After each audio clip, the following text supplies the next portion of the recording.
de un orden real y objetivo que todos comprendan. No he venido aquí como profeta de la revolución. No he venido a pedir o desear que el mundo se convulsione violentamente. Bueno, el fallecimiento de Fidel Castro en el día de ayer, 22/29, anunciado por su hermano Raúl Castro, quien detenta el Poder Ejecutivo desde que él tuvo la operación intestinal y luego la convalecencia desde el año 2006, y que fue pronunciado públicamente cerca de la medianoche. Lo recibimos a Víctor Hugo Morales. Bienvenido, Víctor Hugo. ¿Qué tal? ¿Cómo están? Gracias por estar acá con nosotros. Es un placer, casi una responsabilidad. Más que a trabajar he venido a despedir a un amigo. Ajá. Más que ustedes, por una cuestión generacional, a Fidel Castro lo considero el amigo más entrañable que no he conocido. El hombre que más ha guiado los sueños revolucionarios, las utopías, el deseo de socializar la vida en lo que yo creo, la lucha contra el neoliberalismo, el capitalismo. Para mí un hombre excepcional, lo cual, por supuesto, en la división de aguas me deja en un sector, en una vereda que no invito especialmente a nadie que comparta, pero toda mi vida está impregnada de Fidel Castro. Yo tenía 11 años cuando la revolución, el impacto que significó en mi vida de entonces, muchachito, ya interesado por las noticias internacionales, lo que fue aquel viaje que hizo a Estados Unidos cuando no lo quiso recibir Eisenhower, que dijo que tenía un partido de golf, algo así, y lo recibió Nixon, que entonces era vicepresidente. Le dio la mano ya como intuyendo, me parece, que se venía en realidad un enemigo. Y después, allá por el 61, es Cochinos, ¿verdad? Sí, la de Cochinos, la invasión fue en el año 61. En abril del 61, si mal no recuerdo. Y esa batalla de Girón, de la playa, esa resistencia cubana contra los cubanos, pero reforzados por los Estados Unidos, uno de los grandes errores posiblemente de Kennedy. Ese triunfo me pareció excepcional, me pareció grandioso en defensa de la revolución. Así que estoy habitado después todas las discusiones políticas de nuestra vida, es decir, las formaciones de izquierda en cualquier país siempre miraron a Fidel Castro como una especie de guía, Fidel y el Che, por supuesto, y la revolución cubana. Ahí está el punto de partida de todo. Siempre me interesó de una manera muy especial el sentido de soberanía que tuvo Fidel Castro, que no siempre acompañó el resto de América Latina, que muchas veces traicionó a Cuba en las votaciones que se hacían. Hubo gobiernos que tuvieron desde la Argentina, desde varios países de América Latina, actitudes que le daban la espalda a Cuba, víctima del bloqueo, víctima de un ataque permanente. Recuerdo las discusiones en el año 68, fue el tema más espinoso para mí. Yo ya era muchacho, ya estaba cerca del Frente Amplio, por ejemplo, y es cuando se produce la invasión a Checoslovaquia, lo que todavía era Checoslovaquia, que era presentada por el mundo occidental como el ataque a todas las libertades, la heroica resistencia, la primavera de Praga, todo esto que tenía una influencia muy fuerte en el mundo, y recuerdo que Fidel estaba de acuerdo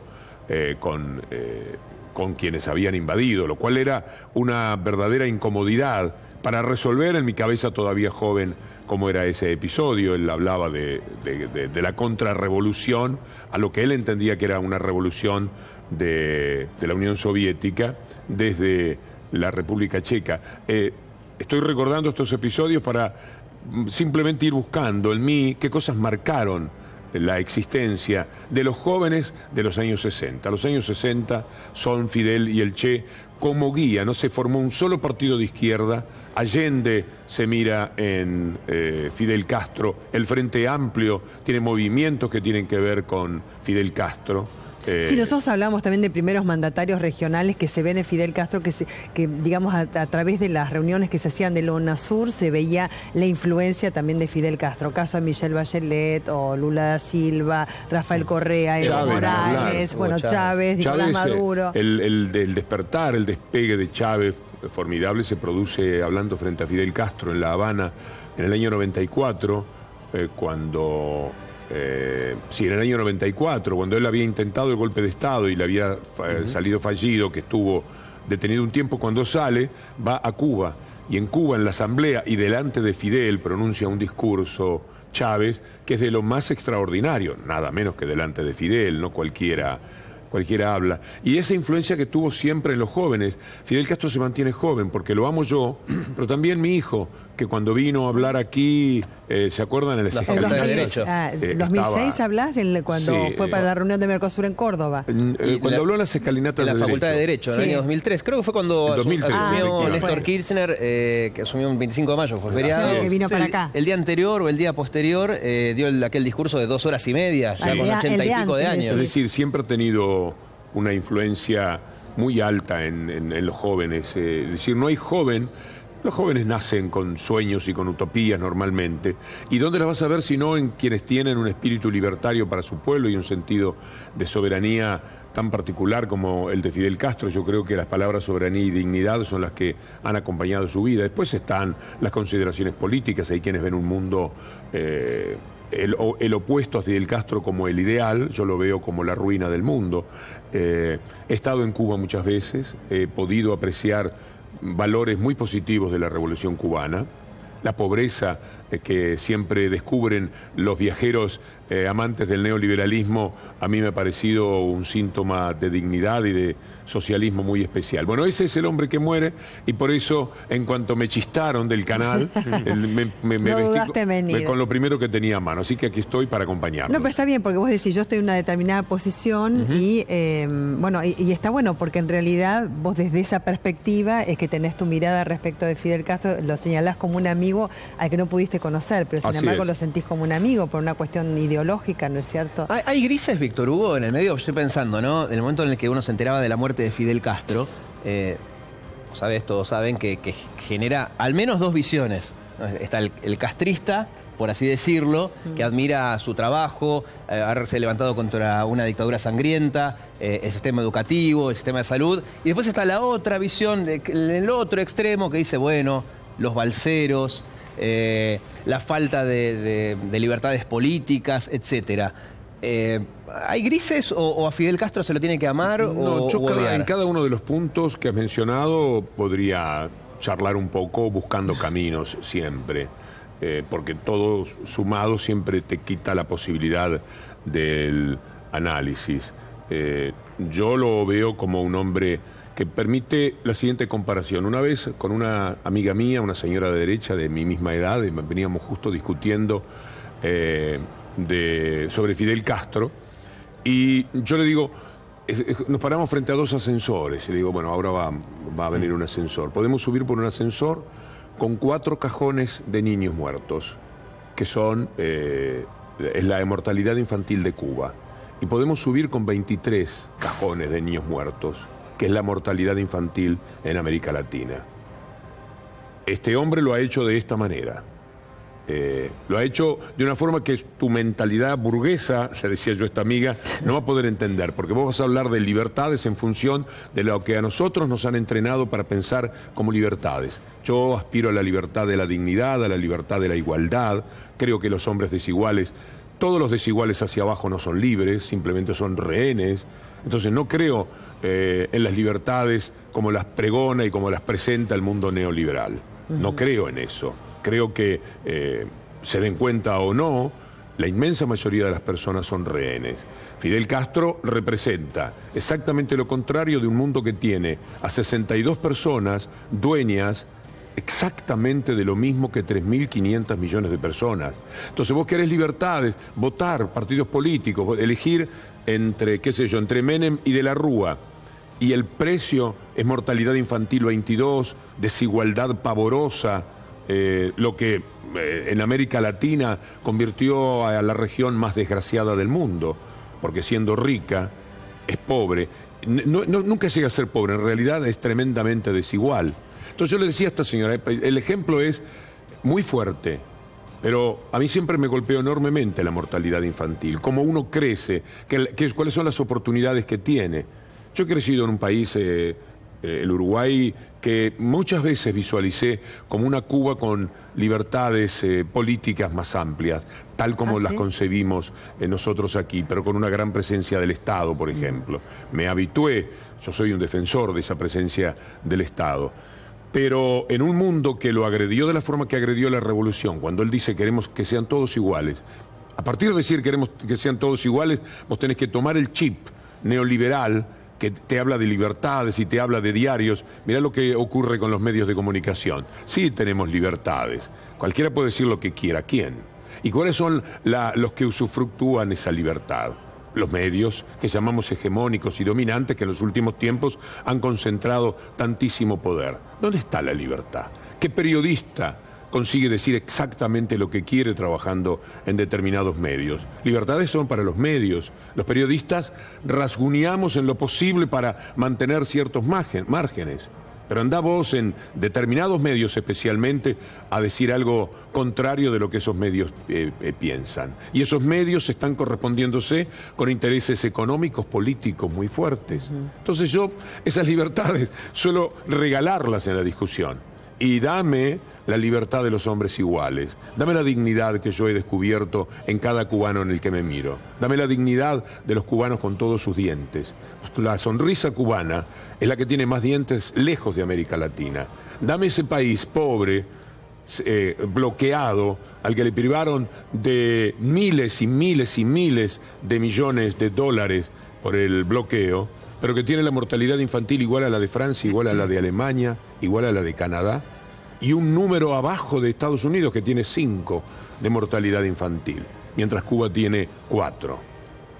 Entonces, la discusión es más amplia. Cuando se queda en el sesgo de las libertades, bueno, ya podemos discutir de libertades, y los que se van, los balseros que se van, de todos lados la gente tiene un momento en el que rompe con ese contexto. Y además en su cabeza está lo que le cuentan y lo que le dicen. Es decir, los balseros, en vez de vivir la vida que les propone Cuba, se enojan con esa vida, rompen con esa vida, y deben ser muchos más de los que se han podido escapar de la isla. Y van en ese viaje azaroso, muchas veces de muerte, hacia trabajar de rodillas, limpiándole las casas a los americanos para después mandar la fotografía de un auto como la gente. Los que tienen dinero fueron los que ya se fueron con el dinero que los cubanos de la élite habían amasado, como todo país de nuestra América Latina que se precie y que tiene un 10% de personas ricas. Esos fueron los que huyeron cuando se fue Fulgencio Batista. Eso que está más o menos documentado también en El Padrino. Y bueno, esos sí son ricos y hoy se paseaban por Miami, seguramente haciendo gala de su enorme alegría, porque podrían volver a un país donde Fulgencio Batista, que era el presidente, no podía entrar al Club Social de La Habana. Hay un lugar que es el Club Social, una casa fantástica de La Habana. Fulgencio Batista no podía entrar porque era oscurito. Esa era la sociedad que tenía los Estados Unidos, que eran los dueños en realidad. Casino de Cuba, de Estados Unidos, prostíbulo de los Estados Unidos, mafia, corrupción, ignorancia. Eso fue lo que encontró. Bueno, esas cosas se cambian solo con una revolución. Por los votos ya tenemos bastante claro que es bastante difícil. Hay que luchar de esa manera porque es como hemos aprendido y no se puede ya en países consolidados de otra manera meter la mano en el bolsillo y sacarlo para afuera. Hay que luchar dentro de estos contextos con todas las dificultades que se tiene para acercarnos a un mundo más soñado. A mí dame un mundo con ciertas restricciones, pero que le permita a los hombres ciertas libertades, como las que hay. Alimentación, salud, cultura.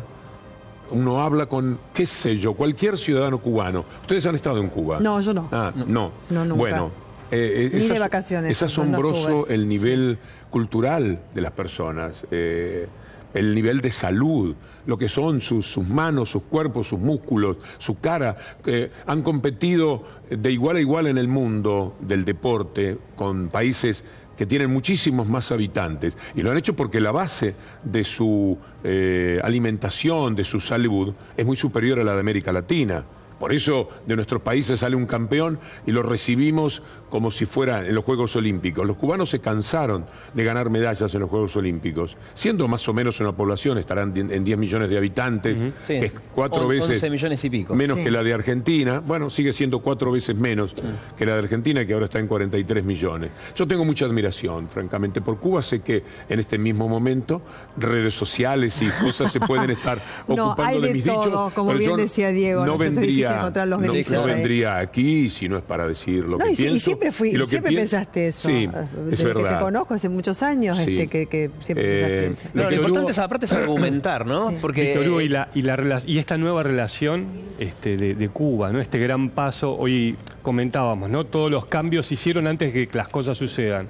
Raúl llega al poder antes de que pase lo que ha pasado hoy. Se da un giro en la política de Cuba hacia los Estados Unidos, en principio de Estados Unidos también a Cuba. ¿Cómo ves ese giro de una Cuba que en principio... Es positivo, porque la revolución sin estímulo se agota, porque la revolución además tiene sus trabas. El tener la salud, la educación asegurados absolutamente, te va quitando incentivos. El neoliberalismo lo que da es incentivo, el sueño de que vos vas a llegar a cosas que te apetecen. Allí los sueños están limitados. Si uno mira el parque automotor de Cuba, es una risa. También un motivo de orgullo de los cubanos, Sí, porque seguro. toman esos autos de los años 50. y un monumento al ingenio. Un monumento al ingenio y al trabajo. Pero es verdad, en el tiempo que un mozo de bar te sirve 6 mesas, en Cuba te sirven 1 mesa. No tienen apuro, porque no hay un estímulo, porque no se van a llevar algo especial, algo extra. Ese es un problema que tiene la revolución. Es decir, Cuba se fue empobreciendo, además, ¿no? Digamos, no tiene petróleo, como puede en algún momento haber tenido para muchos logros sociales que tuvo Venezuela o Ecuador, para citar algo, cuando o Bolivia, cuando los bienes quedaron en manos de los verdaderamente de los países. Entonces, sin nada de eso, bloqueado, aunque tuvo la salida que le permitió Rusia, la Unión Soviética, en aquel momento. Igual las limitaciones fueron muy grandes. Cuando se quedó solo, cuando en el 89, el 90 se cae el mundo a pedazos, Cuba quedó pedaleando en el aire, absolutamente sin Ahí nada. todos apostaban a que se terminaba Todo el mundo apostó castrismo. a que se terminaba la revolución. Pero ¿qué pasó? Había ganado la batalla cultural. Esa que nosotros perdemos permanentemente en América Latina, justamente con los medios de comunicación, etc. Y el triunfo de la batalla cultural, de lo que ya habían sido 20 años de revolución, le permitió, 30 años de revolución, le permitió mantenerse en pie, pero uno se da cuenta que hay pobreza. Pobreza siempre con una gran dignidad, siempre vestidos, siempre sin niños pidiendo en la calle, con márgenes de prostitución a veces complejos, con la apertura al turismo que determinó que de pronto se formara una pequeña élite. Clase media es como élite allí, es decir, gente que pudo vivir un poco mejor de lo que estaban viviendo, los que tienen familiares en Cuba, que les mandaban dinero, todas estas cosas eran un tema nunca resuelto por Cuba. Pero resolvía muy bien, como dije, las cuestiones de la dignidad, de la educación, Claro. de la salud, que no es poca cosa, sobre todo cotejado con América Latina, sobre todo pensando que al lado está Haití o al lado está la República Dominicana. Y este es un espejo extraordinario de lo que a veces son los países. Sí, la comparación claramente salta a la vista y uno mira, bueno, Cuba hacia el futuro. Como Bueno, lo que vos decías es la incógnita. Yo vi una película, Rebeldes y todavía lo somos, algo así, cubana, hace poco, de un amigo, y que se dio aquí. Es una incógnita Estados Unidos, imagínate. Digo, es una incógnita hoy Estados Unidos. Esperemos que Donald Trump ni siquiera cumpla con las promesas, ¿no? En campaña electoral. Perdón, y sumémosle a tu análisis, Víctor Hugo, del futuro de Cuba. Está Donald Trump, si no me pregunta, no está Fidel, y Raúl Castro tiene 85 años. Entonces, ¿cómo imaginas el futuro? Sí, sé que es difícil. pero lo que te digo de la batalla cultural me parece que es un triunfo que va a durar muchísimos años. Por supuesto que van a haber infiltraciones. Fidel Castro tuvo más de 300 atentados contra su vida, ha sido hostigado permanentemente, todo Cuba ha sido hostigado. A mí me parece increíble lo que han hecho, una verdadera isla en el mundo. Si no hubieran sido una isla, lo mismo hubieran sido una isla, enfrente de los Estados Unidos, permitirse pensar lo contrario. También un lugar estratégico, ¿no? Porque la guerra de los misiles, allá por el 62 fue otro episodio, ¿te acordás? No, ustedes no se acuerdan. No, sí, bueno, pero tenemos Hemos leído libros. presente, por supuesto, porque después vino el asesinato de John Fitzgerald Claro, Kennedy. el mundo paralizado. Sí, la instalación de A un paso de la Tercera Guerra Mundial. Claro, casi Claro. estalla Sí, el mundo Pero y Y se el llama una guerra último, nuclear. Vittorio, y comentábamos antes, ¿no? El último Fidel ya con una visión mucho más global, siempre la tuvo, digo, pero la que empezó a expresar tan preocupado a través del Granma de cambio climático, el tema de la proliferación nuclear, digo, ese es un poco también, aparte de todo lo que han sido estas décadas, su último legado, ¿no? Tratar de alzar la voz. Y por eso se de fueron ¿no? de abriendo lo que un viene. poco al turismo en primera instancia, hay hoteles que funcionan de otra manera.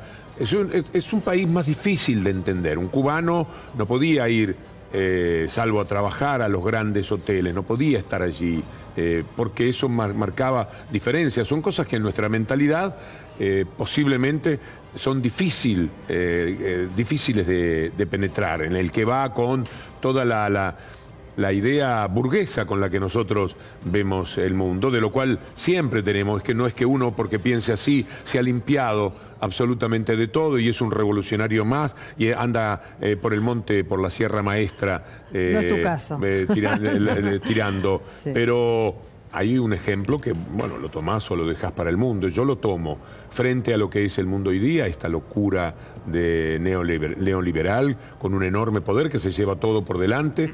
Y si Cuba no se ayorna un poco, no se va adaptando, no pone su cuerpo en su cuerpo social y político algo de adaptación, naturalmente que lo que hasta ahora podría visualizarse como algo positivo, en el futuro ya no va a poder ser, porque las distancias van a ser cada día Tendría que mayores. Pero es desaparecer. paradójico, ¿no? Porque es la potencia hegemónica de la región y del mundo como Estados Unidos que empieza a decir, bueno, para nosotros es una dictadura, pero por una cuestión económica y porque nos conviene, tenemos que empezar a ayornarnos a dejar de criticar a lo que vemos como una dictadura. Y porque en 60 años no pudieron tampoco. Pero deben contra tener la esperanza, la justamente isla. por las edades de los Castro, y ahora muere Fidel, que era el tiempo de irse amigando con Cuba porque van a poder tratar con otra gente Sí, claro. en los próximos años, en lo inmediato. Estar allí les da una ventaja en ese entrada de sentido. dólares que ya están Penetrar, ocurriendo. como hace la Embajada de Estados Unidos, que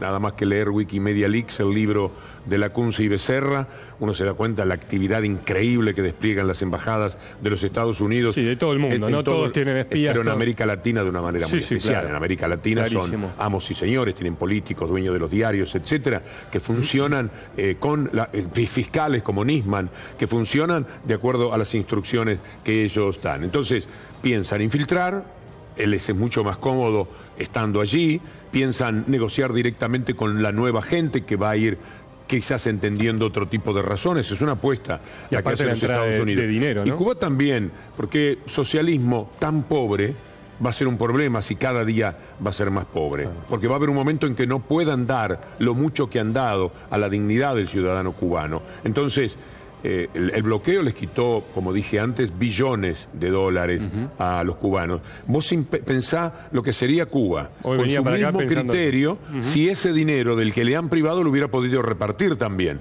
Porque la condena de Estados Unidos es que ese socialismo sea pobre, para que tenga poco para vivir. Hay que vivir de los habanos, hay que vivir del azúcar, en este mundo súper tecnológico, etcétera. Entonces, la condena es esa. Vos querés socialismo, bueno, hacelo, pero no te vamos a ayudar absolutamente en nada. Y de esa manera, por supuesto, si vos tenés para repartir 1.000 millones, no es lo mismo que tener para repartir 10 millones. Si vos tenés para generar impulsos económicos por 1.000 millones socializados, en los que todos se puedan repartir, seguramente el malecón estaría pintado maravillosamente como estuvo en alguna otra época, la visión general de Cuba podría ser superior, pero no ha sido así. Y yo creo que elegido el camino, yo lo prefiero al mundo que que nosotros habitamos. Paquita, Víctor Hugo, tenemos en línea, todavía no, bueno, en un ratito vamos a tener en línea una conocida, no sé si me quedo corto, tuya. Paquita Armas Fonseca. Exactamente. Es la principal crítica en instantes, de espectáculos, de televisión de Cuba.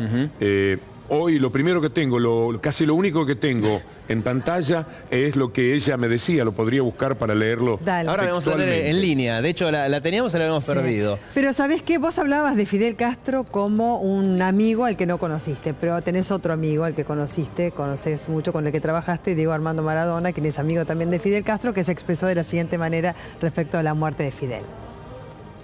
Sí, se me fue un amigo, se me fue un hombre que me abrió las puertas de Cuba cuando en Argentina había muchas clínicas que me las cerraban. Él me llamaba a las 2 de la mañana para hablar de política, para hablar de béisbol, para hablar de deporte, y nos quedábamos hablando hasta las 5 de la mañana. Yo, la verdad que con Fidel tuve una relación que no sé si muchos la tuvieron ni los deportistas cubanos. Yo, la verdad que a él le debo muchas cosas, le debo mucho, me aconsejaba mucho, me hablaba de mi enfermedad, que no fuera tonto, estaba pendiente de lo que yo hacía, sabía lo que yo hacía todo el día y cada vez que necesitaba algo, el primer en llamarme era el comandante. ¿Era casi otro papá, Diego? Sí, seguramente. Y para que le quede alguna duda, el único comandante. Los demás son buenas. Hicieron muchas cosas por sus pueblos, son comandantes o fueron comandantes, pero el único comandante es Fidel. Él no compró votos. Bueno, nos guiará con Chávez y el Che. Dice Diego Maradona está en Croacia, ¿no? Siguiendo de cerca la final de la Copa Davis. Ahí aprovecho para hablar del tema. Paquita Armas Fonseca es colega nuestra, está en Cuba. ¿Qué tal? ¿Cómo te va, Paquita? Ay, buen día, ¿nos escuchás? Sí. Estoy llorando desde que oí a Raúl. Esperaba esa noticia cada vez que la televisión cubana se ponía en cadena. Me ponía tensa, porque desde que Fidel hizo la proclama, que decirte, cada día que lo veía por televisión con alguien de visita, decía, está vivo. Y yo digo, Fidel para mí es mi primer muñeca del Día de Reyes linda. ¿Lo conociste, Paquita? Fidel para mí es... Hablé 3 veces con él, hubiera querido hablar muchas veces. Las 3 veces cuando me enfrenté a él, que me olvidó que era Fidel. Era capaz de establecer un diálogo de una manera, ¿qué decirte? Era como el vecino de al lado, nada más que eso. Y yo sabía que estaba delante del hombre más grande del planeta. Tal vez digo esto por chauvinismo, pero no, yo creo que Fidel fue el hombre más grande del siglo XX, porque Fidel fue el líder de la gran parte del planeta que no tiene voz, que es la mayoría. Los que tienen voz son los dueños de los grandes medios, ese primer mundo desarrollado. Pero Fidel le dio voz a los indios, a los negros, a los pobres, a los que no tenían nada para expresarse. Él fue su voz. Y bueno, yo he vivido bajo el signo de Fidel. No sé a partir de hoy cómo pueda vivir sin saber que él no respira el mismo oxígeno que yo, ¿no? Lo único que puedo decir es que si me leen mañana ese concepto de revolución, que como él un gran filósofo, aunque aún no se ha reconocido como lo es. Fidel lo fue. Ese concepto de revolución que termina diciendo que revolución es cambiar todo lo que tiene que ser cambiado, lo definía. Paquita. Yo espero tener fuerza para seguir con eso. ¿Sí? Paquita, te habla Víctor Hugo. Voy a leer lo que me escribiste hace unas horas, que fue mi manera casi de enterarme de la muerte de Fidel. Me escribiste: murió Fidel y no se detuvo el planeta. Raúl lo dijo con voz rajada. No sé qué cantidad de personas lo oyó. Para mí sucedió lo que esperaba desde hace años, desde la proclama, cada vez que la televisión se ponía en cadena. Murió Fidel, no necesita apellido. Es el hombre alto, atractivo de la universidad, el muchachón, solo 33 años, que comandó el ejército rebelde en 1959. Para mí murió el que permitió que yo tuviera una linda muñeca por primera vez, el Día de Reyes de 1959. El hombre que me gustaba cuando apenas tenía 9 años, el que escuchaba en sus discursos interminables por el que fui a alfabetizar sin cumplir 11 años o sacar boniatos cuando estaba en la secundaria. Por él empecé a leer a Marx y con él discutí muchas veces, estando él en el televisor y yo en la sala de mi casa. Murió Fidel y no se detuvo el planeta. Quizás que lo cremaran y supongo que sus cenizas vayan para Santiago de Cuba, la ciudad a la que le dio las gracias y hoy iluminada, limpia, bella, parece la capital de Cuba. Todo sigue igual y la televisión no dice nada, solo las palabras de Raúl, ni en Facebook ni en ninguna web. Es madrugada. Mañana empezarán los buitres a inventar mentiras, mientras los hombres y mujeres honrados del mundo llorarán como lo hago yo en este instante, en el que todo sigue igual. Pero el planeta ya no es el mismo, porque murió ese inmenso hombre del siglo XX, voz de los que no tienen voz. Murió Fidel y sencillamente lloro. Y yo le di una respuesta, te di una respuesta, Paquita, también con mucha emoción, y te decía que mi tributo lo iba a hacer viniendo a trabajar en un día en que no tenía que hacerlo. Y aquí estoy con mis compañeros periodistas que manejan el programa de la mañana de los sábados, acompañándote también con un fuerte abrazo. Gracias, Víctor Hugo. Yo sé que hay millones de hombres como tú en Argentina, en otros países, en otros puntos del planeta, que lloran junto conmigo. ¿Qué decirte de La Habana? No hay un radio puesto, las calles están vacías. Salí temprano para ver el tránsito. Es como si Cuba estuviera detenido. Ahora lo estoy viendo a Jorge Gómez en la televisión cubana, el director del Grupo Moncada. Por ahí pasó a Tilio Borón también. Y bueno, hay que seguir, ¿no? Pero sigo llorando, Víctor, no puedo hacer otra cosa. Paquita, he vivido bajo el signo de ese hombre. Un testimonio directo de alguien que tiene tanto peso, por otra parte, en la vida de los cubanos. Te dejo un fuerte abrazo desde C5N en la República Argentina. Un abrazo grande, ojalá que nos veamos pronto. Gracias, Víctor. Gracias por tu fidelidad hacia Cuba.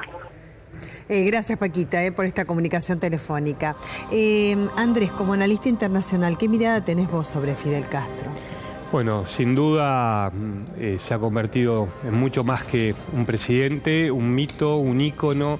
Ha moldeado y ha cambiado la historia de la política de América Latina, del mundo. Son esas figuras que, más allá de las críticas que se le pueda generar a su modelo y de cómo gobernó, sobrepasan todo eso, ¿no? Y el día de su muerte me parece que es el momento para marcar todo eso que fue, ¿no? Realmente una persona de la que creo que hay pocos, y realmente ha sido un líder muy discutido, pero que ha dejado una huella como pocos, ¿no? La pregunta que nos hacíamos antes, y por eso yo digo cómo se han adelantado a los cambios, cómo han hecho todo antes de que suceda. Si Fidel Castro, esta vez no lo permitió su salud, pero hubiese muerto en ejercicio de la presidencia, la situación de Cuba hubiese sido muy quizás muy difícil, o hubiese generado muchos más interrogantes de lo que genera hoy su muerte. Quizás la muerte de Fidel, como decía Paquita, todos la esperábamos por una cuestión de edad, por salud. Replanteé hoy si en algún momento Raúl Castro tiene que ceder o tiene que haber un cambio en el poder en Cuba, ¿no? Bueno, la verdad que no comparto algunas visiones de Víctor Hugo, pero me parece que es momento de ver la dimensión de este hombre, ¿no?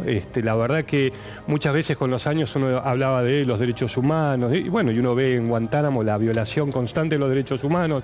Se habla de quizás una revolución más perfecta con mayor participación, con mayor participación de votos, y uno ve hoy la elección de Estados Unidos. Digo, me parece que es importante ver cómo el mundo también ha girado hacia Cuba. Por eso el máximo enemigo y contrincante de Cuba, que es Estados Unidos, hoy busca aliarse con la isla, ¿no? Me parece que hay muchísimas cosas muy interesantes de la Revolución Cubana. De lo que de Donald Trump, eso de que dice bueno, Fidel Castro is dead, o sea, está muerto. Ahí no sé si pero por eso yo te digo, me parece que hay mucho para aprender. Me parece que nada es blanco o negro.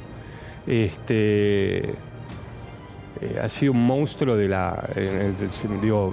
no lo digo peyorativamente, ¿no? Un ícono, una personalidad, y en su último tiempo ha tenido esta visión, ¿no?, tan interesante de generar conciencia. Muchachos, el cambio climático no es un invento, como dice Donald Trump, ¿no? O que estamos con el tema del cambio climático, la posibilidad de la proliferación nuclear. Fue historia viviente hasta que acaba de fallecer. Es una ¿no? buena metáfora para el mundo.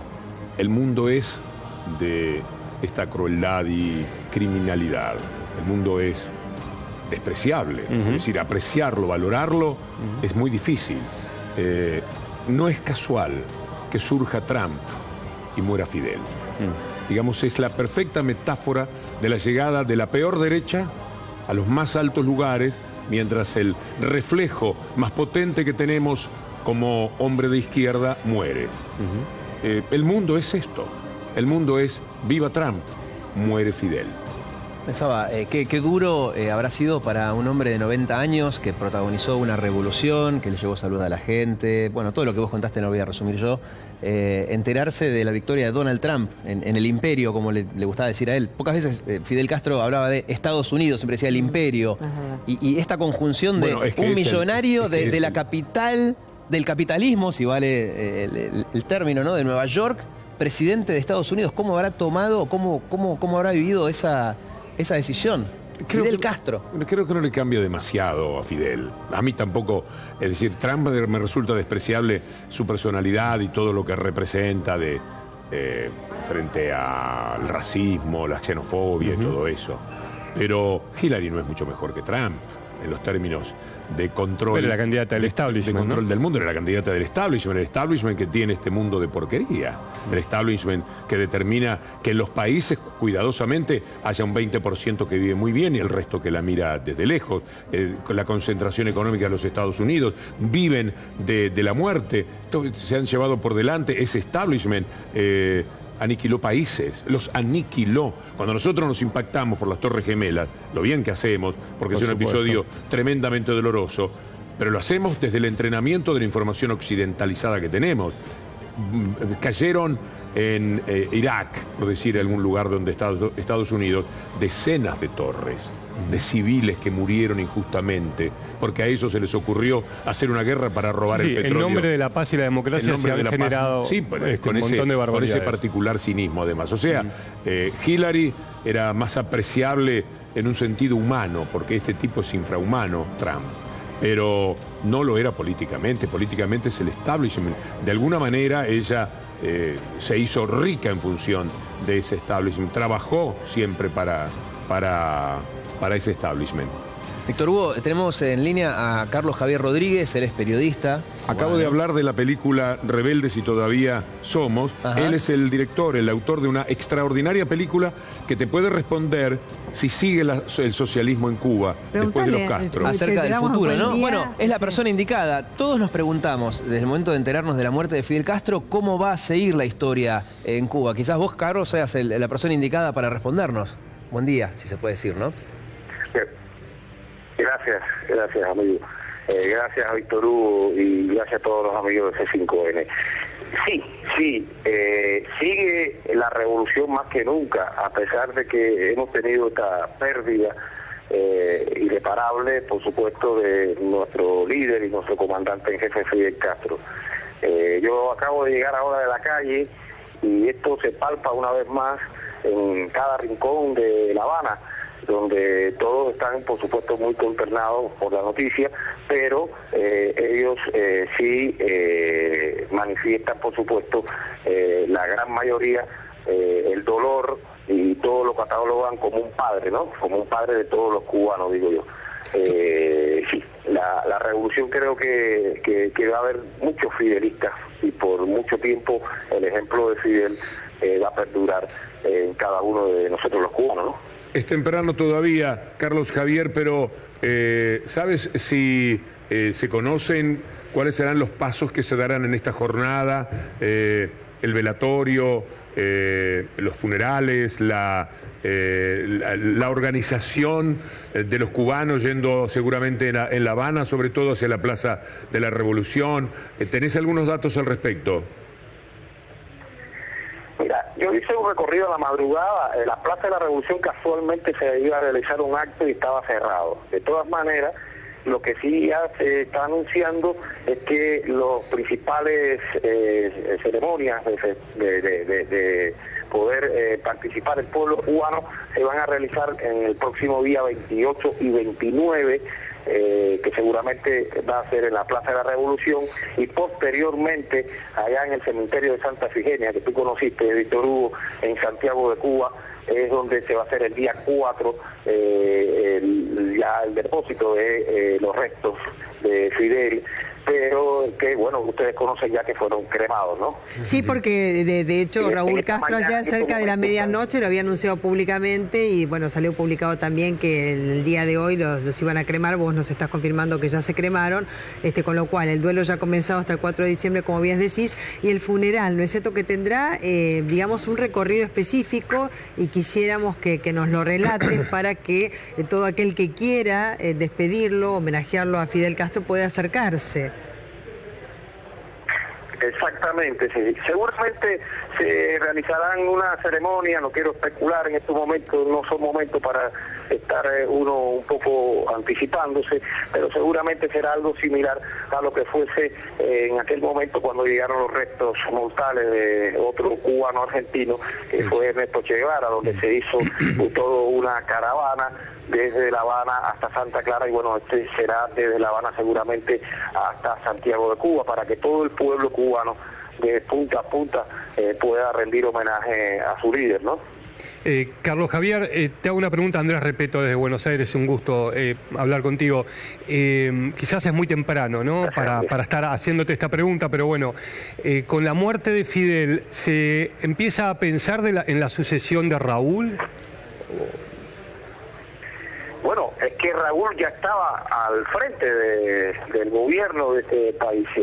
La sucesión de Raúl es muy difícil hoy hablar sobre eso. Sí. Inclusive creo que es difícil hablar sobre lo que se podría venir ahora con nuestros enemigos del frente, a pesar de que tengamos relaciones diplomáticas, no se han consolidado las relaciones entre ambos países bilaterales, porque si hay que hablar del bloqueo que todavía persiste, el criminal bloqueo económico y comercial que tenemos impuesto en la isla, hay que hablar de la base naval de Guantánamo, hay que hablar de todavía de una serie de apoyo a la subversión interna por parte de Estados Unidos.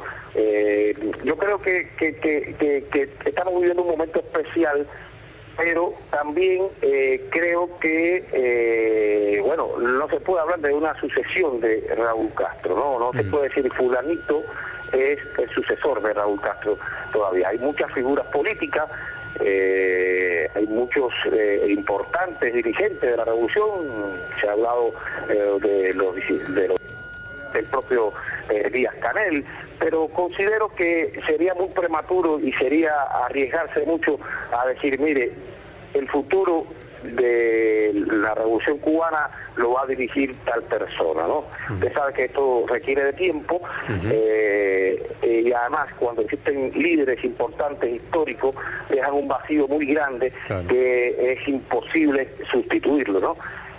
Carlos, nos has comentado acerca de los 9 días de duelo, de algunos detalles sobre el funeral de Estado. Ahora, sabemos que en La Habana son las 9:05 de la mañana. Es muy temprano, mucha gente quizás todavía se esté enterando. En las calles, ¿qué se ve? ¿Hay algún lugar a donde la gente puede ir espontáneamente para hablar del tema, para expresarse? ¿Cómo se vive en este momento, antes de que empiecen los funerales de Estado? Mira, chicos, yo salí a recorrer las calles, la gente está yendo a su centro de trabajo. Yo creo que de la madrugada se suspendieron, por ejemplo, los espectáculos. Ayer es viernes a la noche y si hay muchos espectáculos, había un concierto en un lugar de La Habana y precisamente yo me entero de la noticia cuando me llama un amigo, me dicen, cortaron todo y dijeron que es debido a la muerte del comandante Fidel Castro. Entonces, la gente lo está viviendo todavía, está empezando a digerir un poco este impacto, que lo que sí me han dicho todos en la calle, por supuesto, es un impacto muy grande. Hay voces quebradas, hay muchas lágrimas, hay gente que todavía no se lo cree. A Fidel, a pesar de que estaba ya enfermo, se lo tenía, pero se lo tenía ahí como un símbolo. Él quizás no salía a la calle, aunque estuvo, hay que destacar, hasta el último momento recibiendo importantes delegaciones y figuras internacionales, y estuvo siempre al pie, pero bueno, un poco como que la gente lo tenía ahí. Ahora, por supuesto, va a ser el símbolo de siempre de este país, de la revolución, pero la gente está tomándolo esto, bueno, primero con mucho dolor, mucha angustia. Fue un golpe inesperado para todos nosotros. Y bueno, se está informando por la prensa local, al cual ha sido bastante rápida. Inmediatamente el fallecimiento fue a las 10:59, ya sobre las 11 y algo creo que se dieron los primeros reportes, el propio presidente Raúl Castro. Es decir, gracias a la prensa local está jugando un papel muy importante, la población cubana se está enterando inmediatamente, prácticamente, valga la redundancia, de este hecho. Muchísimas gracias, Carlos, por haber compartido esta comunicación telefónica con nosotros. Gracias a ustedes y estamos a disposición para cuando necesiten. ¿Cómo no? Nosotros en unos minutos vamos a seguir hablando acerca de lo que dejó Fidel Castro y analizando el futuro también junto a Andrés Repeto y Víctor Hugo Morales. Desde ya, hacemos una pausa, ya volvemos.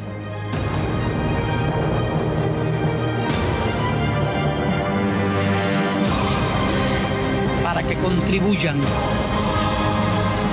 me dirijo a los países pobres para que distribuyan.